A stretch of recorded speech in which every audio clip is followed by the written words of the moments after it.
주식시장도 문제지만 지금 환율이 환율이 미쳤어요. 너무 안 좋죠. 지금 예. 오늘 또 오르는데 거의 지금 뭐 1,400원 가격이 지금 뭐 넘었나? 하여튼 1,330원 넘었어요. 예. 근데 예. 이거 환율 어떡하죠? 지금 이게 엄청났네요. 오늘도 지금 오늘 지금 11원 올라서 예. 1,337원인데 네.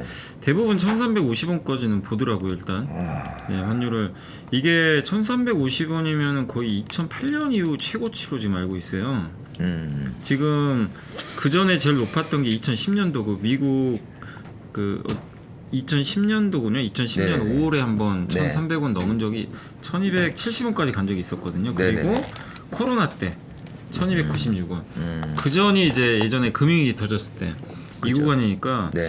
근데 예전하고 좀 다른 게 환율이 올라가는 이유가 꼭 뭔가 글로벌 뭐 시스템에 문제가 생겼거나 네. 이래서 올라가는 건 아니잖아요. 네. 근데 보통은 이제 그런 일이 발생하면 한 번씩 환율이 쭉쭉 올라갔다 다시 네. 빠지는데 지금은 그게 아니라 천천히 올라요. 환율이 이렇게 꾸준하게 오르는 상황이에요. 그러니까 여러 가지 이유들이 있는 것 같아요. 그러니까 가장 컸던 거는 역시 그 달러가 지금 너무 강하다는 거. 달러 강세의 배경은 역시 그 유럽 때문인 것 같아요. 제가 봤을 때 유럽이 지금 너무 안 좋잖아요. 이번에 네네. 독일 그 생산자 물가가 뭐 30몇 % 올랐던데 네. 전기요금이 너무 오르는 상황에서 천연가스 가격은 계속 오르고 있죠. 네. 유럽은 유럽대로 좀 힘드니까 유로화는 꺾이고 거기에 일본은 돈 푸니까 엔화도 약하고 그러니까 상대적으로 달러가 너무 강한 거고. 네. 그래서 최근에 이게 올라가는 폭을 보면 달러보다 우리나라 원화 오르는 폭이 더 낮아요. 같이 가는 방향은 맞는데 옛날에는 우리나라 원화 가치가 훨씬 더 이렇게 원달러이 더 높게 올랐거든요. 근데 지금 최근에는 달러가 더 강해요. 그렇다는 얘기는 우리나라의 경제 문제가 심각하게 생겼다기보다는 일단 가장 큰 문제는 유럽의 이 문제가 네. 이 천연가스 문제. 네. 여기에 대해서 많은 사람들이 아직까지도 우려하는 게 아닌가.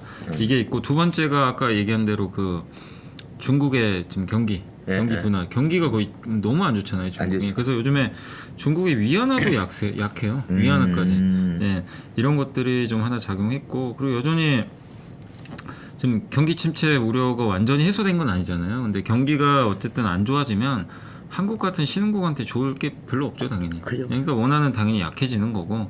그래서 이런 것들이 복합적으로 작용했는데 거기다 한 가지 더 있는 게 이제 우리나라에서도 그 이제 연기금도 그렇지만 연기금은 우리나라 주식 줄이고 미국 주식 그죠. 많이 사잖아요. 거기 하나 있지만 또 한 가지가 우리 국내 투자자분들이 미국 주식 이제 투자가 거의 대중화됐어요. 맞아요. 계속 나가요. 맞아요. 그러니까 이 금액이 줄질 않아요. 예. 근데 사실 이게 좀 줄어들면 환율에 긍정적인데, 그러니까 이 부분은 사실 어쩔 수 없는 거죠. 이게 우리나라 경제랑은 무관한 이슈인데 네. 구조적으로 해외 투자가 너무 많이 늘어나니까. 예. 그러니까 이게 겹치니까 아니 누가 봐도 이건 뭐 부도날 위기도 아니고, 네. 뭐 어디 뭐가 부채 위기가 터졌거나 이런 것도 아닌데 환율은 2008년 이후 최고란 말이에요. 그래서 네. 환율만 보면 걱정은 돼요. 되는데 그 내용을 보면은 옛날에 뭐 2008년 위기급은 또 아니기 때문에 그래서 너무 우려할 필요는 없는데 그리고 되게 또 재밌는 사실은 환율 오르는데 외국인들이 주식을 또 사요. 그러니까 그러니까 이게 방향이 되게 안 맞아요 또. 이게 악순환이란 말이죠. 원래는. 그러니까 외국인이 팔아서 환율이 영향을 주는데 지금 또 이게 그러지도 또 않아요. 환율이 높아지니까 또 더 팔게 되고. 근데 지금 또 산단 말이죠. 지금 한 달 반 4조를 샀어요. 그러니까요. 근데 환율은 또 올라가요. 오르고.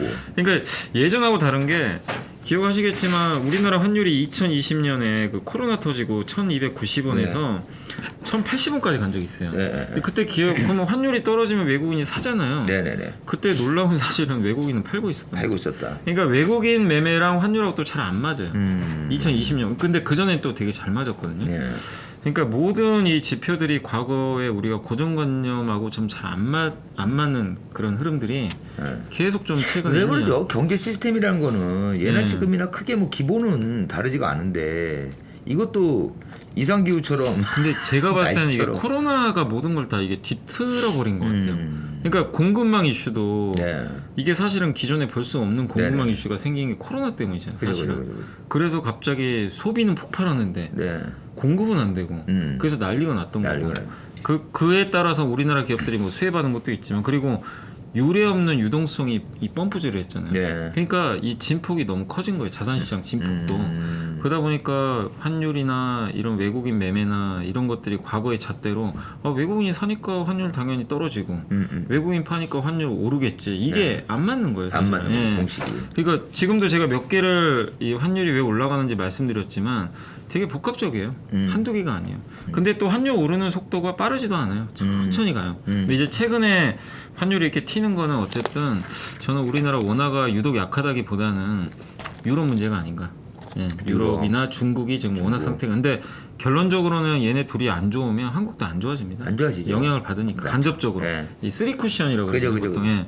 그래서 그런 부분들이 또 우리나라의 환율 시장에도 영향 주는데 어쨌든 환율은 떨어져야 돼요. 떨어져야 증시에 좋은데 자꾸 올라가는 거는 부담이 좀 될 수밖에 없다. 원래 이렇게 환율 같은 데는 정부 개입이 안 되잖아요. 근데 그래도 막 천정부지로 오르면 어느 정도 이렇게 좀 맞아. 예전에 개입을 주는데, 했는데 주는데 지금 오늘도 제가 아까 잠깐 기사를 봤거든요. 정부는 개입할 의사가 없다고. 그러니까요. 예, 전혀 개입할 의사가. 원래 그렇게 말하기 맞아요. 근데 그래도 좀 이렇게 좀 주는데. 근데 일단은 이렇게 환율 올라가도 일단 좀 자신감의 표현인 것 같아요. 제가 봤을 때는 우리나라 경제 충분하고 거기다가 환율 효과가 또 무시 못하잖아요. 그죠. 수출 기업들한테는 어쨌든 그렇죠. 굉장히 좋죠. 좋아요. 좋죠. 수출 기업들은. 그래서 아마 모르면 몰라도 이렇게 한일 계속 가면 하반기에 수출 좀 많이 하는 기업들은 실적들이 그렇게 보면 우리나라 3, 4분기 실적 꺾인다고 다 보잖아요. 네네네. 그러면 거기다 물가 상승했죠. 네. 물가가 오르면은 어떻게 보면은 이 기업들의 매출액은 어쨌든 올라가요. 왜냐면 이 물가 때문에 가격이 올라가서 그죠. 그게 하나 있고요. 환율 오르면 일단 환차익이나 아니. 어쨌든 수출 업체들 좋으니까 생각보다 실적이 또 버텨버릴 수도 있어요. 맞아요. 내용은 또 안 좋을 수도 있지만. 그죠. 그렇게 보면 또 이게 무조건 나쁜 건 아닌데, 근데 이제 자산 시장 면에서는 환율이 떨어져요. 사실. 떨어져요, 네, 맞죠. 그러니까 이쯤 되면 이제 우리 애널리스트 분들도 증권사에 바쁘실 것 같아. 네, 바쁘죠. 이거 잠깐만 이게 지금 보면은 이걸로 따져 보면은 지금 이렇게 실적이 크게 이렇게 좋을 일이 없는데. 맞아요. 그리고 특히 이제 현대차나 기아 같이 이제 대표적인 게 자동차잖아요. 네. 그래서 하반기에는 좀 환율 안정되면서 대부분 전망들이 여기까지 피크아웃 했다 2분기 실적. 네. 근데 이 상태면은 3분기도 좋을 수도 있어요. 실적이. 그죠. 그러니까 참 이게 물론 뭐 환율 올라가서 실적 좋은 거는 우리가 100% 좋다고 할 수는 없지만 어쨌든 기업체 입장에서 현금이 그만큼 들어오니까. 때문에. 뭐 이렇게 펀더멘털상의 문제는 아니더라도 어쨌든 돈은 벌긴 버는 거니까. 이렇게 반대로 또 환율 떨어지면 수출업체들 또 고전하잖아요. 그래서 이게 참 그 양단, 그러니까 그 장점 단점은 있는데 지금의 환율이 무조건 나쁘다 이렇게 보기도 참 애매한 구간인 것 같아요. 근데 어쨌든 지금 우리나라 증시가 저점에서 10% 올라온 상황에서 지금 환율은 어쨌든 좀 증시에는 좋은 뉴스는 아니다. 이렇게 좀 보고 있습니다.